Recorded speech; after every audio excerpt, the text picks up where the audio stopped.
bentuk-bentuk kemerosotan adab terhadap guru. Yang pertama, melawan arahan guru. Saya tak nak buat. Malas. Ali, kenapa ni?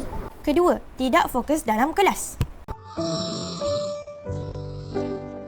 Assalamualaikum Ali, bangun Ali. Ketiga, menggunakan bahasa kasar terhadap guru. Cikgu ni bodoh ke? Jangan kacau saya. Kenapa cakap macam tu? Terhadap ibu bapa pula, meninggikan suara terhadap ibu bapa. Kenapa marah-marah ni Ali? Diamlah. Bukan ibu tahu pun pasal Ali. Ibu asyik kerja. Ibu tanya je. Kedua, mengabaikan nasihat ibu bapa. Ali, pergilah solat dulu. Dah azan tu.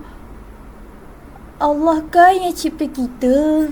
Ketiga, lebih mengutamakan rakan dan media sosial. Allahu Akbar. Bersepahnya bilik ni. Kemas dulu bilik ni Ali. Okey. Nanti aku datang lepak. Kita main game. Keempat, kurang membantu ibu bapa di rumah. Banyaknya pinggan hari ni. Mesti awak penat kan? Ali mana ya? Nak minta tolong boleh? Tidur dah budak ni. Akhir sekali terhadap kawan, suka mengejek atau membuli.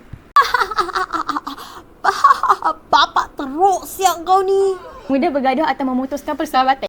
Kau kenapa langgar aku? Kau tak pandai main bola ke? Nak gaduh ke? Sini ya. Pengecut. Tidak menghormati perasaan rakan. Dah zaman teknologi pun tak ada handphone. Dasar miskin. Sedihnya. Bersikap mementingkan diri. Lapar. Mes semua aku punya, korang pergi beli lain. Tapi tu kita orang yang beli sendiri.